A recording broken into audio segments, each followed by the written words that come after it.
오늘 말씀 사사기 우리 12장 1절에서 15절 말씀 함께 보도록 하겠습니다. 사사기 12장 1절에서 15절 하나님을 모르는 교만한 세대라는 제목으로 함께 말씀을 나누고자 합니다. 우리 함께 말씀 읽도록 하겠습니다. 시작. 에브라임 사람들이 모여 북쪽으로 가서 입다에게 이르되 너가 암몬 자손과 싸우러 건너갈 때에 어찌하여 우리를 불러 너와 함께 가지 아니하겠느냐? 우리가 반드시 너와 내 집을 불사르리라 하니 입다가 그들에게 이르되 나와 내 백성이 암몬 자손과 크게 싸울 때에 내가 너희를 부르되 너희가 나를 그들의 손으로 구원하지 아니하므로 나는 너희가 도와주지 아니하는 것을 보고 내 목숨을 돌보지 아니하고 건너가서 암몬 자손을 쳤더니 여호와께서 그들을 내 손에 넘겨주었거늘 너희가 어찌하여 오늘 내게 올라와서 나와 더불어 싸우고자 하느냐 하더라. 입다가 길리앗 사람들을 다 모으고 에브라임과 싸웠으며 길리앗 사람들이 에브라임을 쳐서 무찔렀으니 이는 에브라임의 말이 너희 길리앗 사람은 본래 에브라임에서 도망한 자로서 에브라임과 므낫세 중에 있다 하였음이니라. 길리앗 사람들이 에브라임 사람보다 앞서 요단강 나루터기에 장악하고 에브라임 사람의 도망하는 자가 말하기를 청하건대 나를 건너가게 하라 하면 길리앗 사람이 그에게 묻기를 너가 에브라임 사람이냐 하여 만일 그가 아니라 하면 그에게 이르기를 시볼렛이라 발음하여라 하여 에브라임 사람이 그렇게 바로 말하지 못하고 시볼렛이라 발음하면 길리앗 사람이 곧 그를 잡아서 요단강 나루턱에서 죽였더라. 그때 에브라임 사람의 죽은 자가 42,000명이었더라. 입다가 이스라엘의 사사가 된 지 6년이라 길리앗 사람 입다가 죽음에 길리앗에 있는 그의 성읍에 장사되었더라. 그 뒤를 이어 에브라임의 입산이 예루살렘의 사사가 되었더라. 그가 아들 30명과 딸 30명을 두었더니 그가 딸들을 밖으로 시집 보내고 아들들을 위하여서는 밖에 서는 여자 30명을 데려왔더라. 그가 이스라엘의 사사가 된 지 7년이라 입산이 죽음에 에브라임에 장사되었더라. 그 뒤를 이어 에불론 사람 엘론이 이스라엘의 사사가 되어 10년 동안 이스라엘을 다스렸더라. 스불론 사람 엘론이 죽음에 스불론 땅 야알론에 장사되었더라. 그 뒤에 이어 비라돈 사람 힐렛의 아들 압돈이 이스라엘의 사사가 되었더라. 그에게 아들 40명과 손자 30명이 있어 낙이 70마리를 탔더라. 압돈이 이스라엘의 사사가 된 지 8년이라. 비라돈 사람 힐렐의 아들 압돈이 죽음에 에브라임 땅 아멜렉 사람의 산지 바라돈에 장사되었더라. 아멘.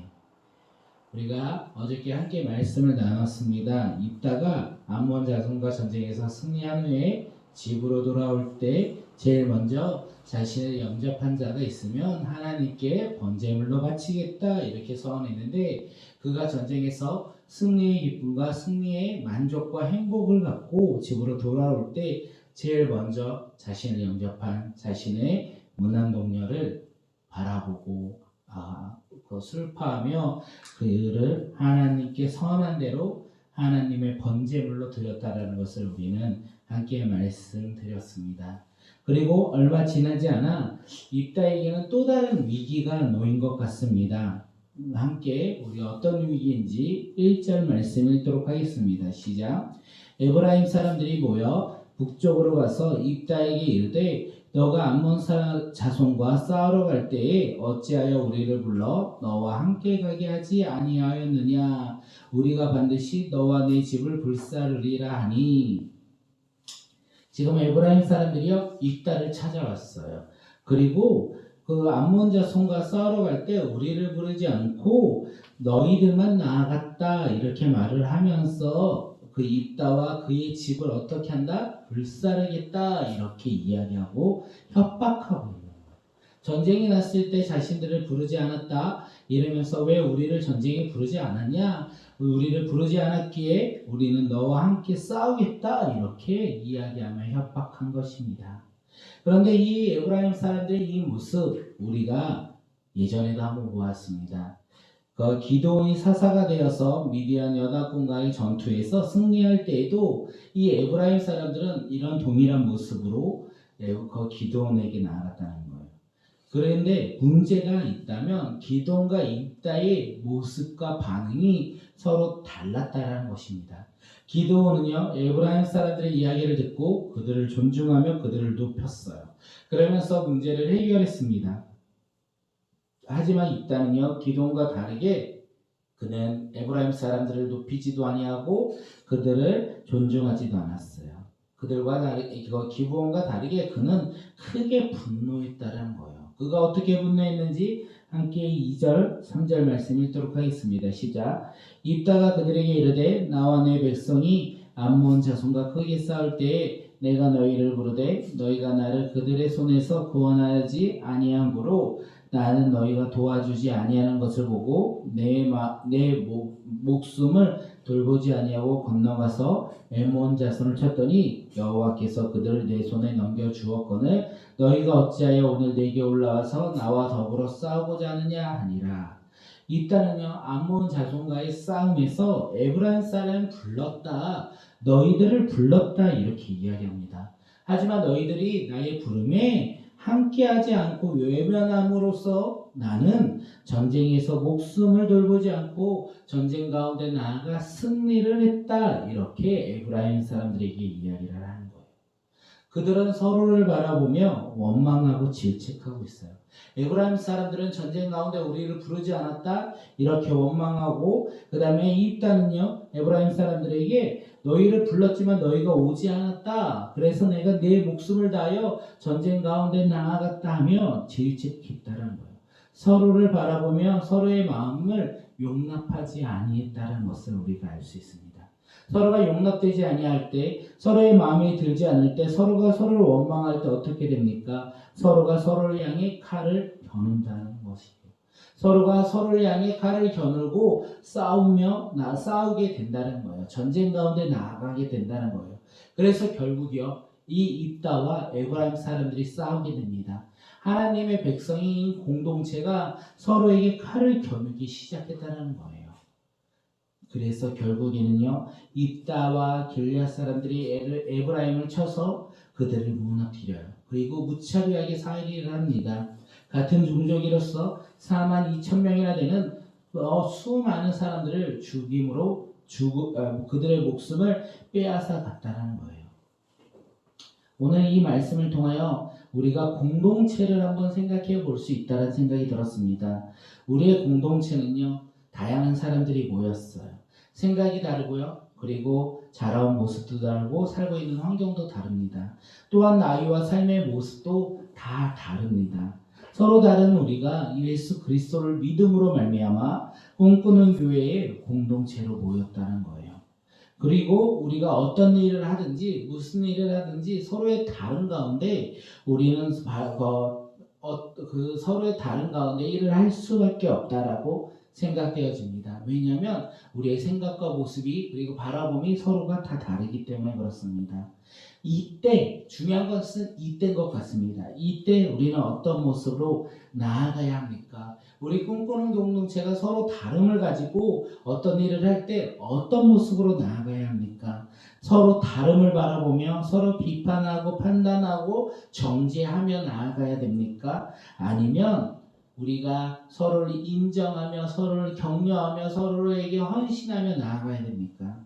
오늘 말씀을 보아하니까 서로 비판하고 판단하고 원망했을 때, 서로가 정죄했을 때 어떻게 되어야 되냐면 그 공동체는 서로 싸우게 되어 있다는 거예요. 서로 싸우게 되어 있고 서로 그 싸움으로 깨지게 되어 있고 깨짐으로 말미암아 그들은 헤어지게 되었다는 것을 우리가 알 수 있어요. 그렇기 때문에 이 모습은 하나님이 기뻐하시는 공동체가 아니라는 거예요. 우리 꿈꾸는 교회의 공동체는요, 서로 인정하고 서로 배려하고 서로에게 헌신하며 서로를 섬기며 품으며 나아가는 믿음의 공동체가 되었으면 좋겠습니다. 그렇게 우리가 서로 겸손한 마음으로 서로 하나 되어 나가는 믿음의 공동체, 그것이 바로 하나님께서 원하시는 그 교회의 모습이고 공동체의 모습이 아닐까 생각되어집니다. 우리 꿈꾸는 교회는요, 서로를 바라보며 나아갈 때 다름을 바라보며 나아가지만 그 다름 가운데서도 서로를 인정하고 서로를 격려하며 서로에게 헌신하는 믿음의 공동체로서 믿음이 더욱더 성장하는 공동체, 하나님께 칭찬받는 공동체가 되길 간절히 소망합니다. 입다 이후에 세 명의 사사가 나옵니다. 오늘 입산, 엘론, 압돈 이렇게 세 명의 사사가 이스라엘의 사사가 되었다라는 것을 우리가 함께 말씀을 모아 알고 있습니다. 그들이 사사로 있을 때요, 이스라엘은 이방 민족의 압제를 받지 않았어요. 그들이 사사로 있을 때 이방 민족에게 압제를 당하지 아니하고 오히려 그들이 많은 것을 누렸다.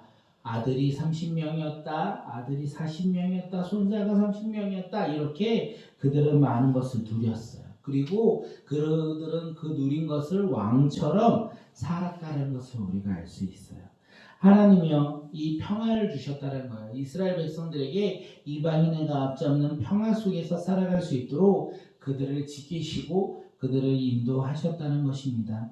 그런데 이때에 이스라엘 백성들이 하나님을 바라보며 하나님의 말씀을 알고자 더 그 말씀 앞으로 나아가고 그 말씀 앞으로 나아간 모습 가운데 순종하며 나아갔으면 좋겠지만 그들은 하나님 앞에 나아가지 아니하고 세상을 바라보며 세상에 속하여 세상의 방식대로 더 많이 소유를 바라며 소유하며 소유를 누리며 살아갔다는 것입니다. 이것이 바로 사사기의 모습이에요. 우리 한번 14절 말씀 함께 읽도록 하겠습니다. 그에게 아들 40명과 손자 30명이 있어 어린 낙이 70마리를 탔더라. 압돈이 이스라엘의 사자가 된 지 8년이라. 그들에게 이제 왕처럼 누렸어요. 아들이 40명이 있었다는 거예요. 그리고 그의 손자가 30명이었다는 거예요. 그들의 힘이 점점 그 다음 세대에게 이어져 나갔다는 거예요. 내가 왕이 되었고 내가 사사가 되었고 그 다음에 아들이 사사가 되는 것처럼 사사가 되고자 그들은 왕처럼 많은 것을 누렸다. 다시 말해서 그들이 살고 있는 이방 나라들처럼 그들이 이 세상을 바라보며 살아가고 있더라라는 것을 우리가 알 수 있습니다. 이것이 사사기의 모습이라는 것입니다. 하나님을 알지 못하는 세대, 하나님을 경험하지 못하는 세대, 하나님을 모르는 교만한 세대에 그들은 서로가 서로를 향하여 싸웠고 또한 하나님을 바라보지 아니하고 이방 땅과 이방 민족과 이방 신을 바라보며 살아갔던 것이 바로 사사기의 모습이었다라는 것입니다. 사랑하는 성도님들, 오늘 우리는 사사기의 말씀을 통하여 무엇을 바라봐야 하겠습니까? 오늘 우리는 사사기의 말씀을 통하여 무엇을 깨달아야 하겠습니까? 하나님을 알지 못하고 하나님을 경험하지 못하였다면 그들은 스스로 교만해지고 그들은 스스로 높아지며 서로가 서로에게 칼을 겨누는 엄청난 내정과 비극이 있다는 것을 우리가 깨닫고 하나님이 주시는 평화 안에서 우리가 하나님이 주시는 서로 연합 안에서 믿음 가운데 하나님의 말씀에 따라 순종하며 나가는 믿음의 공동체가 바로 오늘 우리가 살아가는 믿음의 공동체가 되었으면 좋겠고 우리 꿈꾸는 교회가 되길 바라겠습니다. 이 시간 함께 말씀을 붙잡고 기도하며 나아가겠습니다.